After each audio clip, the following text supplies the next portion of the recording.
جاتی ہے، لیکن وہ رسول جو بے پردہ خدا کا دیدار کرتے ہیں، میرے امام حدیث لکھتے ہیں ایک موقع پر مولا علی کو ایک جنگ میں روانہ کرتے ہیں تو نبی ہاتھ اٹھا کر نبی دعا کرتے ہیں، اے اللہ مجھے اس وقت تک مت اٹھانا جب تک میں علی کا چہرہ نہ دیکھوں۔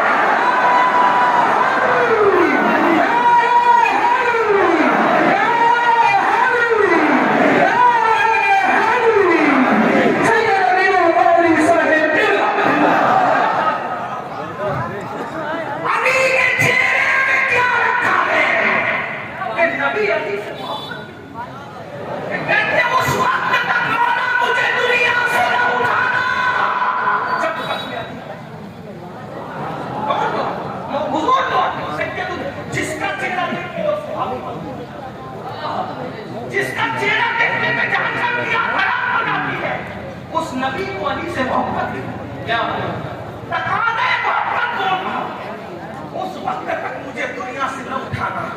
یہ کون ہے؟ علی حسین کے بابا۔ پھر میرے امام مکتوب القبرین میں اور استاد زمن دوست کے مستقبل میں مکتوب القبرین کے حوالے کے سردار حسن و حسین اور جنت بانٹنے کا کام حسین کے بابا علی کے مرتضی، علی کو جنت و جہنم کا بانٹنے والا۔ میرے امام مزید لکھ رہے حدیث کے حوالے سے، علی حوض کوثر پر ساقی حوض کوثر ہے، اسی لیے فرمایا ساقی شیر و شربت پہ لاکھوں سلام۔ آپ غور فرمائیں، پھر وہ لکھتے ہیں کہ میرے آقا نے فرمایا سیدہ فاطمہ کی طبیعت بہت علی ہے، فاطمہ کی زہرا کی طبیعت بہت علی ہے، وہ بیمار ہے۔ میرے آقا علیہ السلام نے سارے کام چھوڑے اور تشریف لے گئے سیدہ کے یہاں۔ دستک دی، اندر سے آواز آئی، کون؟ فرمایا بیٹی میں تمہارا بابا محمد صلی اللہ علیہ وسلم۔ بابا آپ کے ساتھ کوئی اور بھی ہے؟ فرمایا ہاں میرے ایک صحابی۔ تو اس کی بابا آپ کو اندر آنے کی اجازت ہے، آپ کے صحابی کو اندر آنے کی اجازت نہیں۔ کون کہتے ہیں؟ بابا میں کسی غیرت کی وجہ سے منع نہیں کر رہی، میرے پاس ایک ہی چادر ہے جس سے سر چھپاتی ہوں تو پیر کھل جاتے ہیں اور پیر چھپاتی ہوں تو سر کھل جاتا ہے۔ آپ میرے بابا ہیں، آپ کے سامنے پیر کھول کے آ سکتی ہوں، لیکن آپ کے صحابی کے سامنے میں پیر کیسے کھول سکتی ہوں؟ تب میرے آقا علیہ السلام نے اپنی چادر ان کی طرف دی اور اپنی چادر بڑھا کر کے فرمایا اپنے یہ جو چادر اور اس سے پردہ کرو۔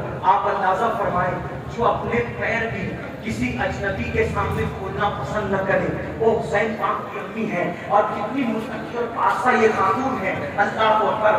آپ نے اپنے والد کے وصال کے بعد 6 مہینے تک مسلسل آنسو بہائے، ایک لمحے کے لیے بھی سیدہ فاطمہ کے آنسو خشک نہیں ہوئے۔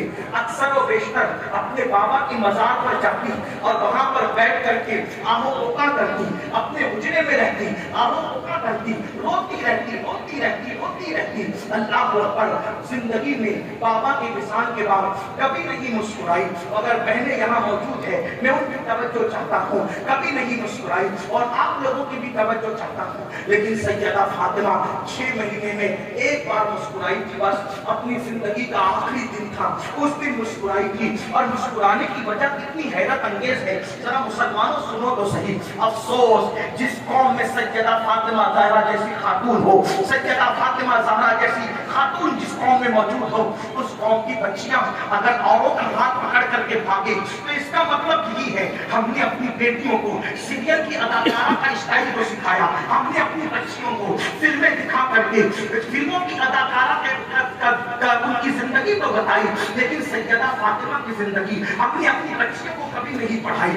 آج لوگ چلا رہے ہیں، بچیاں بھاگ رہی ہیں، آج لوگ چلا رہے ہیں، بچیاں دوسروں کا ہاتھ پکڑ کے بھاگ رہی ہے۔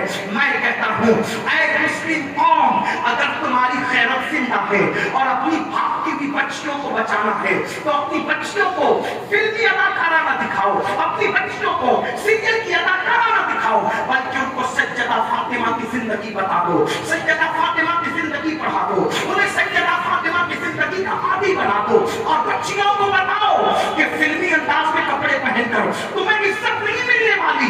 اگر تمہیں عزت ملے گی تو سیدہ فاطمہ کی طرح لباس پہننے میں عزت ملے گی.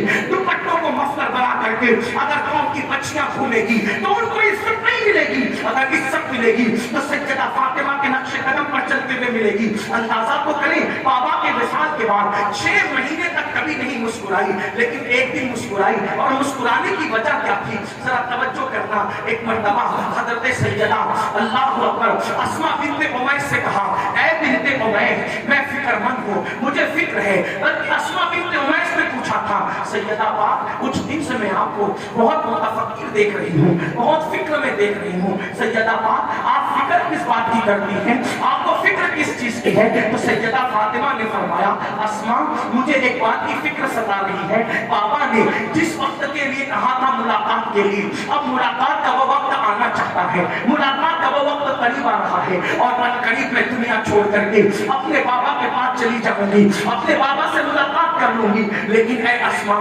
مجھے ایک فکر ہو رہی ہے کہ زندگی میں میرے بالوں کو کسی نے نہیں دیکھا, زندگی میں میرے دوپٹے کو کسی نے نہیں دیکھا, زندگی میں میرے کپڑوں کو کسی نے نہیں دیکھا, میرے جسم کو کسی نے نہیں دیکھا. اے اسماء جب میرا انتقال ہو جائے گا تو مدینے والوں کا طریقہ یہ ہے کہ وہ کھاٹ پر چارپائی پر میت کو ڈال کر کے قبرستان لے جاتے ہیں. اے اسماء مجھے فکر ہو رہی ہے, جیتے جی تو مجھے کسی نے نہیں دیکھا, لیکن وصال کے بعد جب میرا جنازہ کھاٹ کے اوپر رکھ کر کے جائے گا تو لوگوں کی نظر میرے جسم پہ پڑے گی. اللہ اکبر, یہی مجھے فکر ستا رہی ہے, یہی فکر مجھے کھائی جا رہی ہے کہ لوگوں کی نظریں میرے جسم پہ پڑے گی. وصال کے بعد آپ مجھے بتائیں, حسین جیسا بیٹا ایسی ہی غیرت مند ماں کے شکم سے جل بجل ہوتا ہے, ایسی ہی غیرت مند ماں کے پیٹ میں آتا ہے, ایسی ہی غیرت مند ماں کی گود میں آتا ہے. اللہ اکبر. اسماء بنت امیس کہتی ہے, سیدہ آپ کے دکھ کا علاج میرے پاس ہے, آپ کے دکھ کا مداوع میرے پاس ہے. سیدہ نے پوچھا وہ کیا؟ فرمایا کہ میں حبشہ گئی تھی تو میں نے وہاں میت ہوتے وقت یہ دیکھا کہ حبشہ والے جب اپنا جنازہ لے کر جاتے ہیں تو کھاٹ میں میت کو ایسے کھلے کھلے نہیں لے جاتے, بلکہ کھاٹ کے اوپر 4 ٹہنی لگا دیتے ہیں اور ٹہنی کو ٹہنی سے باندھ دیتے ہیں اور اوپر کپڑا ڈال دیتے ہیں تو وہ ڈولی بن جاتا ہے. اس طریقے سے میت باہر سے نظر نہیں آتی. اگر آپ کہیں تو میں ایسی ڈولی آپ کو بنا کر بتاؤں تو حضرت اسماء بنت امیس نے 4 پائی منگایا اور اس کے اوپر کھجر کی 4 ٹہنیاں ڈالی اور ایک دوسرے سے باندھ دیا اور اس کے بعد ایک چادر اس پہ ڈال دی. جب چادر ڈال کر کے ڈولی بن گئی تو کہا بی بی دیکھو جب چادر ڈال دی جائے گی تو اس میں سے جسم نظر نہیں آئے گا. وہ اپنا جنازہ دیکھ کر سیدہ مسکرا پڑی اور کہنے لگی, اللہ کا شکر ہے کہ دنیا سے جاتے ہوئے بھی میری حیات کا انتظار ہو گیا. ایسی ماں کی سیدہ فاطمہ, اس شان کی ماں کی سیدہ فاطمہ. میرے آقا علیہ السلام کے پیارے دیوانوں, آج حال لوگوں کا یہ ہے, بچا کچا فقیروں کو دیتے ہیں, بچا کچا فقیروں کو دیتے ہیں, بچا کچا بھیک میں دیتے ہیں. یہی تو ہے, کھانا جھوٹا بچ جائے فقیروں کو دے دو, کپڑے پہننے کے قابل نہ ہو فقیروں کو دے دو. یہی تو ہوتا ہے. آؤ تو حسین پاک کی امی تھی, وہ کیسی سخی ملکہ تھی, کیسی ملکہ سخی تھی. اللہ اکبر. ایک مرتبہ عید کا دن ہے اور عید کے دن ایک مسلم پڑوسن خاتون جو ہے اپنے بچے کو, یتیم بچے کو سیدہ پاک کی بارگاہ میں لاتی ہے. عید کے دن سلام پیش کرنے کے لیے آتی ہے. اللہ اکبر. اس کی گود میں بچہ ہے, نہ اس کے بدن پر صحیح کپڑے ہیں, نہ اس کے بچے کے بدن پہ صحیح کپڑے ہیں. سیدہ کو سلام کرنے آئی, ملاقات کرنے آئی تو اس خاتون سے بی بی زہرا نے پوچھا, اے خاتون آج عید کا دن ہے, تیرے بدن پر نئے کپڑے نہیں, تیرے بچے کے بدن پہ نئے کپڑے نہیں, وجہ کیا ہے؟ تو اس نے کہا بی بی اسی لیے تو آئی ہوں, مجھے خیال آیا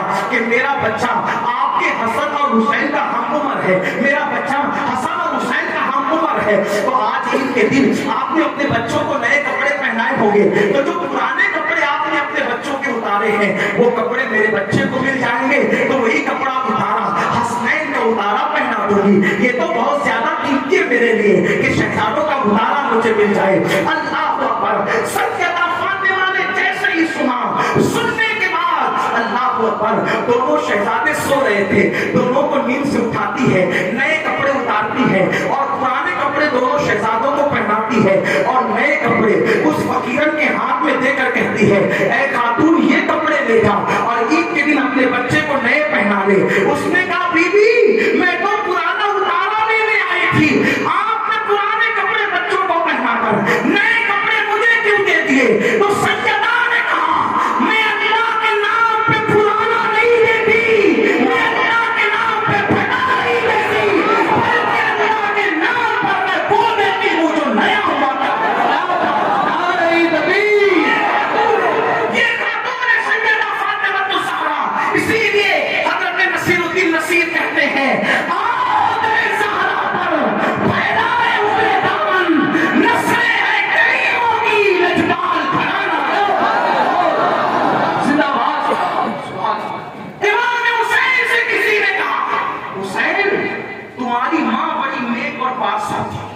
آپ کی آنکھوں میں آنسو آ گئے، فرمایا تم نے سچ کہا، میری ماں اتنی پارسا تھی کہ جس دن میری ماں کا وصال ہوا اس وقت میری عمر 7 سال کی تھی، لیکن میں نے اس عمر میں بھی کبھی اپنی ماں کے بالوں کو نہیں دیکھا، میری ماں نے مجھ سے بھی اپنے بالوں کی حفاظت کی۔ یہ سیدہ فاطمہ کا تقویٰ ہے۔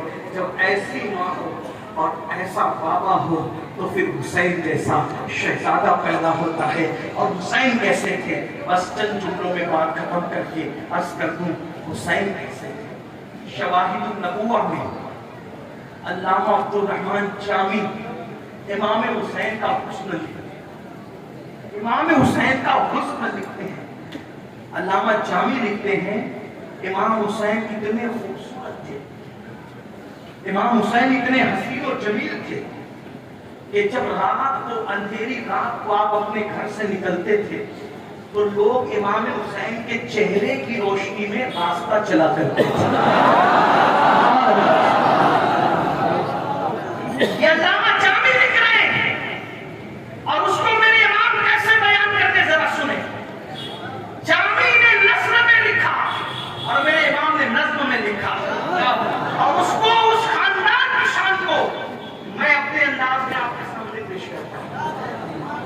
حالانکہ میری آواز ناک کھانوں جیسی نہیں، لیکن جب میں ان اشعار پہ آتا ہوں تو میرا دل تڑپ کر کہتا ہے کہ امام نے جس عشق میں لکھا میں اس عشق کے ساتھ پڑھ نہیں سکتا، لیکن ان کی خیرات تو آ سکتا ہے۔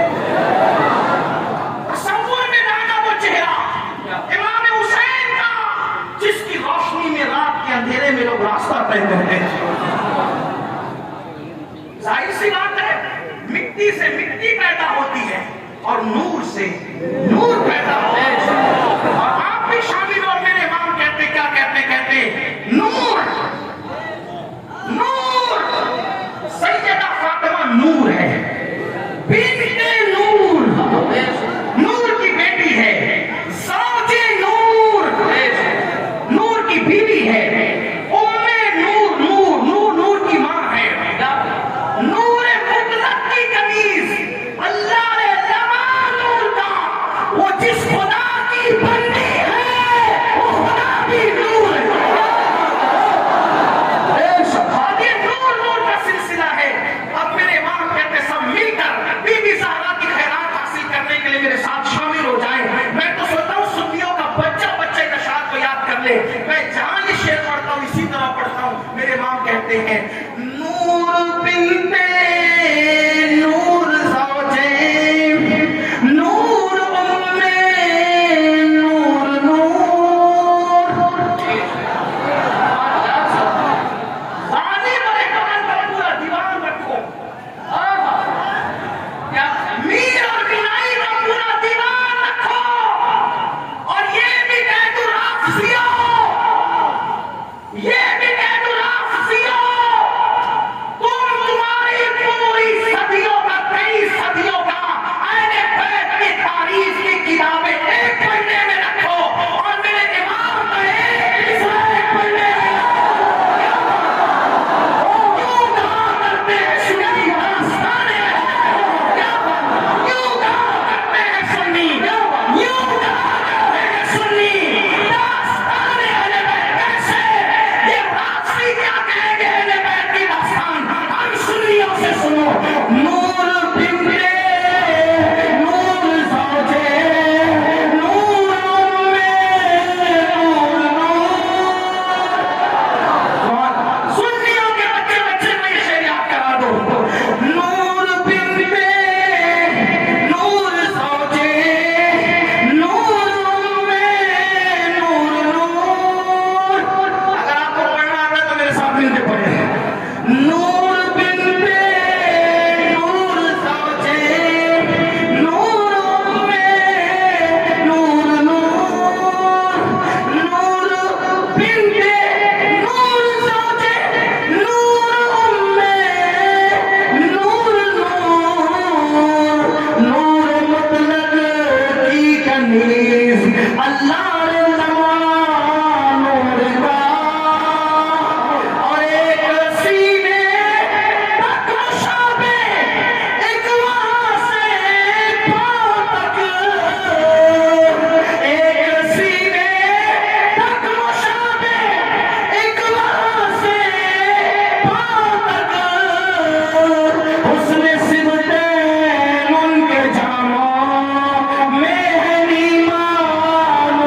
کتنا بھی خوبصورت خاندان ہو، کوئی نہ کوئی کالا ساولا پیدا ہوتا ہے، لیکن اعلیٰ حضرت کے خاندان میں بچہ خوبصورت کیوں ہے؟ تو میرے عشق نے کہا، احمد رضا نے نبی کے بچے کی تعریف کی، بچے کو خوبصورت کر دیا۔ خوبصورتی چاہتے ہو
تو تیری نسل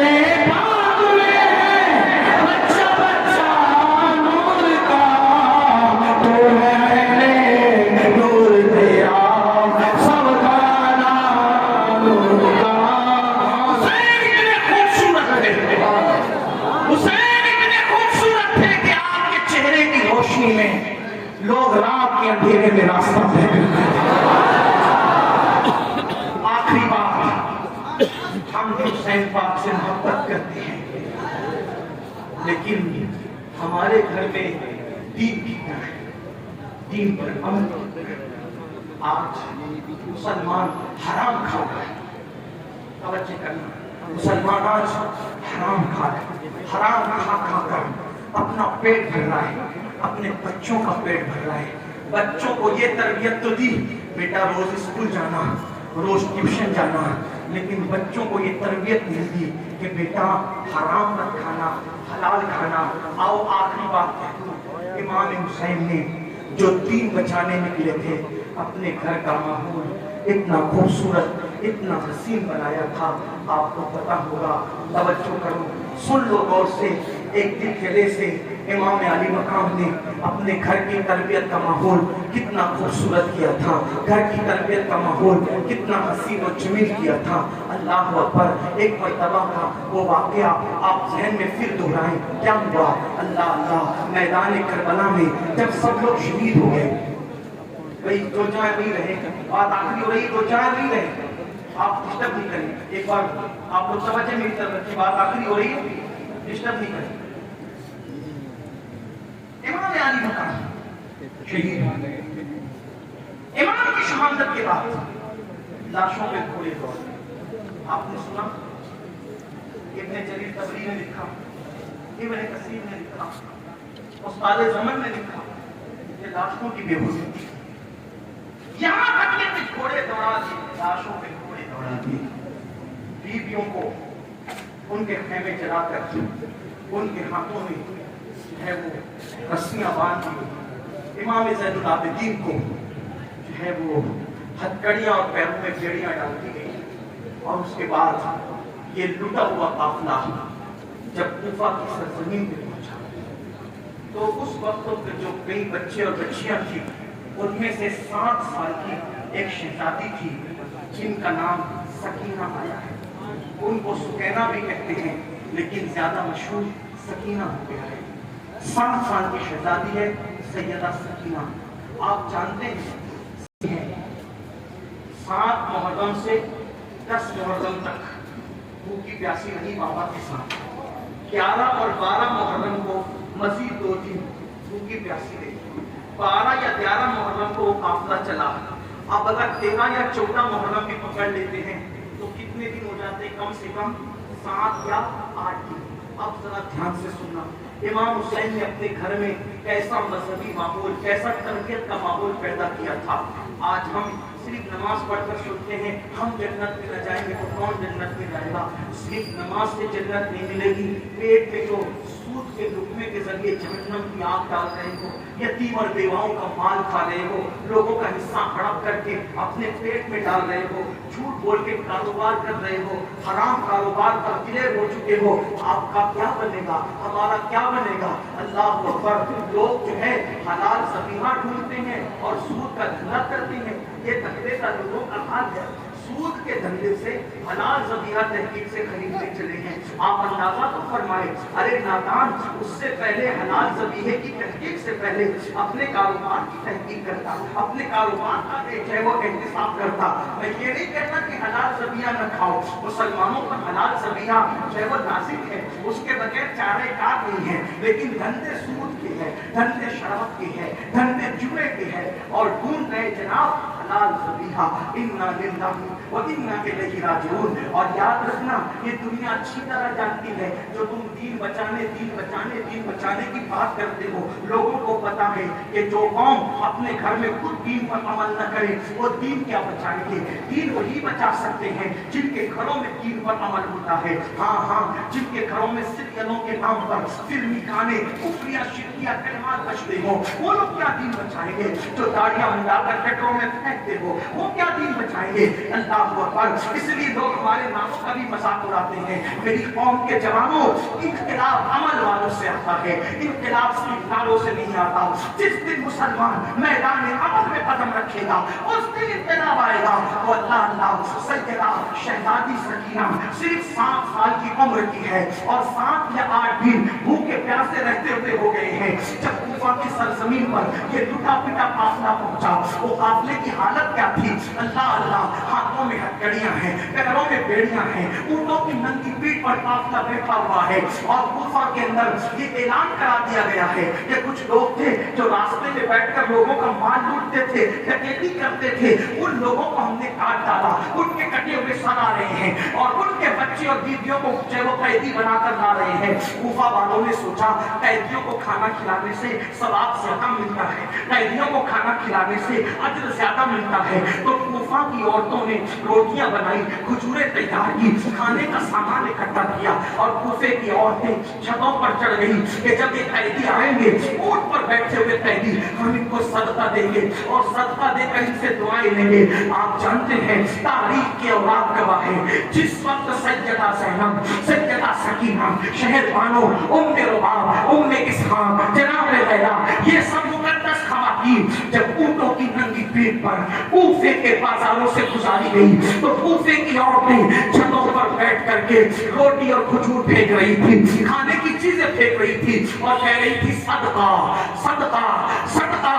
جب وہ روٹیاں سیدہ سکینہ کی گود میں آ کر کے گری، آپ جانتے ہیں اگر 12 سے 14 گھنٹے کا ہم روزہ رکھ لیں تو افطار کے وقت ہمیں کس طرح بھوک اور پیاس لگتی ہے۔ اگر مؤذن اعلان کرنے میں دیر کر دے تو لوگ سوچتے ہیں کہ مؤذن اعلان کرنا اذان دینا بھول تو نہیں گیا، اور جب اذان ہوتی ہے، اعلان ہوتا ہے، تو آدمی کو نہ بچے کی فکر ہوتی ہے نہ بیوی کی فکر ہوتی ہے، وہ خود کی فکر میں ہوتا ہے۔ بولو ایک دن کی بھوک اور پیاس میں آدمی سب کو بھول جاتا ہے، انسان سب کو فراموش کر دیتا ہے، مگر والے امام آپ کی عظمتوں پہ قربان، میرے حسین تم نے دین بچانے کا حق ادا کیا، اپنے گھر میں بچوں کی تربیت کیسے کی؟ جب 7 یا 8 دن کی بھوکی پیاسی سکینہ کی گود میں صدقے کی روٹی گری تو سیدہ سکینہ نے کھانے سے پہلے اپنی پھوپھی کے کان میں کہا، پھوپھی امی آج ہم کو بھوکے رہتے رہتے 1 ہفتہ ہو گیا، لیکن ہم تو آل رسول ہیں،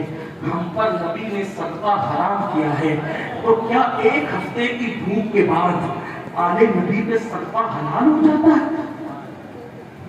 کیا آج ہم صدقہ کھا سکتے ہیں؟ ہمیں صدقہ کھانے کی اجازت ہے؟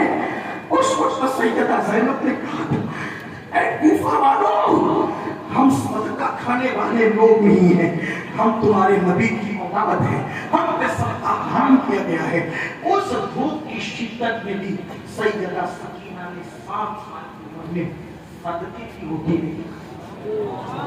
حسین کی 7 سال کی شہزادی، جملے پہ غور کریں، حسین پاک کی 7 سال کی شہزادی 7 دن صدقہ نہیں کھاتے کیونکہ نبی نے آل نبی کے صدقہ حرام کیا. ٹھیک. حسین خان کی 7 سال کی شہزادی 7 دن کی بھوکی ہونے کے بعد بھی صدقہ نہیں کھاتی. ہم کیسے حسینی ہیں کہ پیٹ بھرا ہونے کے بعد بھی سود کھا چوہے کے پیسے کھا رہے, شراب کے دھندے کے پیسے کھا رہے ہیں. میں تو یہاں اٹھ کر کے لوگوں سے یہ کہتا ہوں, شاید میری قوم عمل کے معاملے میں یزید سے 2 قدم کچھ آگے نکل گئی. کیوں؟ کیونکہ یزید تو یزید بن کے یزیدیت کر رہا تھا. یزید بن کے یزیدیت کر رہا تھا. اور میری قوم کا مکارپن یہ ہے کہ یہ حسینی بن کر یزیدی کام کر رہے ہیں. عورتوں پہ پاک کی نظر ڈالنا حسینی کا کام تو نہیں, شراب پینا حسینی کا کام تو نہیں, مسجدوں کو ویران کرنا حسینی کا کام تو نہیں. مولا حسین نے تو 72 زخم کھا کے بھی آخری میں سر سجدے میں رکھا. وہ تلواروں کے سائے میں نماز نہیں چھوڑتے, اور ہم اے سی میں پڑے پڑے نماز چھوڑ دیں, ہم پنکھوں میں پڑے پڑے نماز چھوڑ دیں. وہ 3 دن کی بھوک اور پیاس کے بعد بھی نماز نہیں چھوڑتے, اور ہم ایک دن میں 3 بار پیٹ بھر کے کھا لیں اور نماز چھوڑ دیں. حسینیوں صرف زبانی مسلمی نہ بنو, بلکہ کردار